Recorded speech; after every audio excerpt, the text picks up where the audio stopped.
आज की वीडियो में हम बात करेंगे allowance, hole basis system, shaft basis system के बारे में। शुरू करते हैं अलाउंस से। अलाउंस क्या होता है? जब दो मीटिंग पार्ट्स को आपस में असेंबल किया जाता है तो असेंबली के दौरान उनकी डायमेंशन में जो डिफरेंस आता है वो हमारा अलाउंस कहलाता है। जैसे शाफ्ट और होल, जब होल और शाफ्ट को आपस में असेंबल किया जाता है तो असेंबली के दौरान होल और शाफ्ट की डायमेंशन में जो डिफरेंस आता है वो हमारा अलाउंस कहलाता है। अलाउंस हमारा टाइप ऑफ फिट में कैसा भी हो सकता है, फिर वो चाहे हमारा क्लियरेंस फिट हो, ट्रांजिशन फिट हो या फिर हमारा इंटरफेरेंस फिट हो। अलाउंस हमारे दो तरीके के होते हैं। पहला होता है पॉजिटिव अलाउंस और दूसरा होता है नेगेटिव अलाउंस। अलाउंस में पहला होता है हमारा पॉजिटिव अलाउंस। पॉजिटिव अलाउंस में क्या होता है? शाफ्ट का साइज होल के साइज से यानी कि हब के साइज से कम होता है, वो हमारा पॉजिटिव अलाउंस कहलाता है। अलाउंस में दूसरा होता है हमारा नेगेटिव अलाउंस। नेगेटिव अलाउंस में क्या होता है? शाफ्ट का साइज हब के साइज से यानी होल के साइज से ज़्यादा होता है, वो हमारा नेगेटिव अलाउंस कहलाता है। अलाउंस को एक न्यूमेरिकल वैल्यू से समझते हैं। जैसे यहाँ पर होल दिया है जिसे हब भी कहते हैं। होल का एक्चुअल साइज है 25 mm। जब मैं होल के एक्चुअल साइज यानी 25 mm को जोड़ूंगा 0.5 mm से, तब मेरी मैक्सिमम लिमिट ऑफ होल निकल कर आएगी 25.5 mm।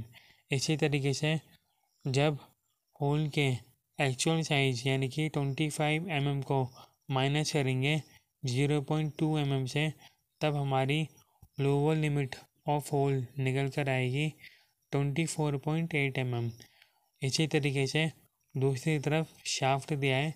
शाफ्ट का एक्चुअल साइज दिया है 20 mm। जब मैं 20 mm यानी कि शाफ्ट के एक्चुअल साइज को 0.4 mm से जोड़ूंगा, तब शाफ्ट की मैक्सिमम लिमिट निकल कर आएगी 20.4 mm। और जब शाफ्ट के एक्चुअल साइज यानी 20 mm को माइनस करेंगे 0.6 mm से, तब हमारी लोअर लिमिट निकल कर आएगी शाफ्ट की 19.6 mm। अब मैक्सिमम अलाउंस निकालने के लिए होल की मैक्सिमम लिमिट में से शाफ्ट की लोअर लिमिट को घटाकर हमारा मैक्सिमम अलाउंस निकलेगा। होल की मैक्सिमम लिमिट निकल कर आई थी 25.5 mm और शाफ्ट की लोअर लिमिट निकल कर आई थी 19.6 mm। अब इन दोनों को घटाकर हमारा मैक्सिमम अलाउंस निकलेगा 5.9 mm। दूसरा है मिनिमम अलाउंस। मिनिमम अलाउंस निकालने के लिए क्या करना पड़ता है? होल की लोअर लिमिट में से शाफ्ट की मैक्सिमम लिमिट को घटाकर हमारा मिनिमम अलाउंस निकलता है। जैसे होल की लोअर लिमिट निकल कर आई थी हमारी 24.8 mm और शाफ्ट की मैक्सिमम लिमिट निकल कर आई थी 20.4 mm। इन दोनों को घटाकर हमारा मिनिमम अलाउंस निकलेगा 4.4 mm। अगला है hole basis system. Hole basis system में क्या होता है? होल का साइज बेसिक साइज होता है। होल के साइज में कोई चेंज और कोई वेरिएशन नहीं किया जाता, जबकि यहाँ पर शाफ्ट का साइज़ बदलता रहता है। शाफ्ट के साइज़ में वेरिएशन और चेंज किया जाता है, वो हमारा होल बेसिस सिस्टम कहलाता है।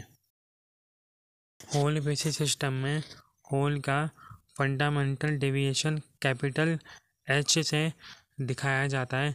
यहाँ पर कैपिटल एच का इस्तेमाल इसलिए किया जाता है क्योंकि कैपिटल एच का लोअर डेविएशन जीरो लाइन और बेसिक साइज पर टच रहता है, जिस कारण से लोअर डेविएशन ज़ीरो रहता है और अपर डेविएशन कुछ रहता है। होल बेसिस सिस्टम में होल का यानी कि कैपिटल एच का फंडामेंटल डेविएशन ज़ीरो रहता है, जिस कारण से होल का साइज़ कांस्टेंट रहता है, होल का साइज़ बराबर रहता है। वो हमारा होल बेसिस सिस्टम कहलाता है। जैसा कि आपको फिगर में दिख रहा है, होल बेसिस सिस्टम में शाफ्ट का टॉलरेंस जोन होल के टॉलरेंस जोन के बीच में गैप आ रहा है, जिस कारण से क्लियरेंस फिट बन रहा है, जबकि ट्रांजिशन फिट और इंटरफेरेंस फिट में शाफ्ट का टॉलरेंस जोन होल के टॉलरेंस जोन को ओवरलैप कर रहा है।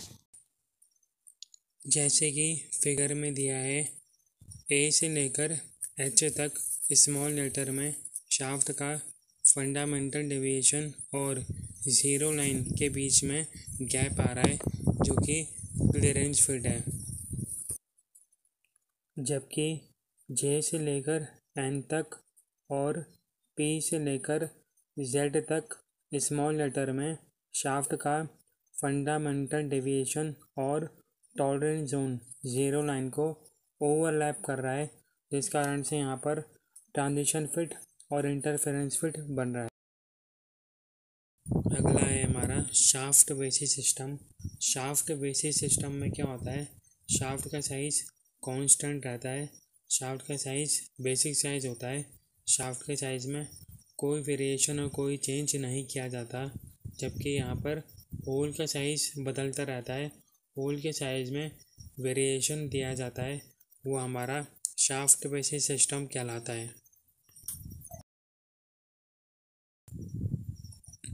शाफ्ट बेसिस सिस्टम में शाफ्ट का फंडामेंटल डेविएशन स्मॉल एच होता है। स्मॉल एच इसलिए होता है क्योंकि स्मॉल एच का अपर डेविएशन ज़ीरो लाइन पर टच रहता है, जिस कारण से स्मॉल एच का अपर डेविएशन और फंडामेंटल डेविएशन ज़ीरो रहता है, जबकि लोअर डेविएशन कुछ रहता है, जिस कारण से शाफ्ट का साइज कांस्टेंट और बराबर रहता है। जैसे कि फिगर में दिया है, ए से लेकर एच तक कैपिटल लेटर में होल का फंडामेंटल डेविएशन और ज़ीरो लाइन के बीच में गैप आ रहा है, जिससे कि क्लियरेंस फिट बन रहा है। जबकि जे से लेकर एन तक और पी से लेकर जेड तक कैपिटल लेटर में होल का फंडामेंटल डेविएशन ज़ीरो लाइन को ओवरलैप कर रहा है, जिससे कि यहाँ पर ट्रांजिशन फिट और इंटरफेरेंस फिट बन रहा है। लिमिट फिट टॉलरेंस के अंदर होल को हमेशा कैपिटल लेटर से दिखाया जाता है, चाहे कोई सा भी हमारा अल्फ़ाबेट हो, ए से लेकर जेड तक, जबकि शाफ्ट को स्मॉल लेटर से दिखाया जाता है, चाहे कोई सा भी अल्फ़ाबेट हो, ए से लेकर जेड तक। अधिकतर इंडस्ट्री में होल बेसिस सिस्टम का इस्तेमाल ज़्यादा किया जाता है कंपैरेटिवली शाफ्ट बेसिस सिस्टम। ऐसा इसलिए होता है क्योंकि होल को शाफ्ट के मुकाबले मैन्युफैक्चर करना अलग अलग साइज़ में काफ़ी मुश्किल होता है।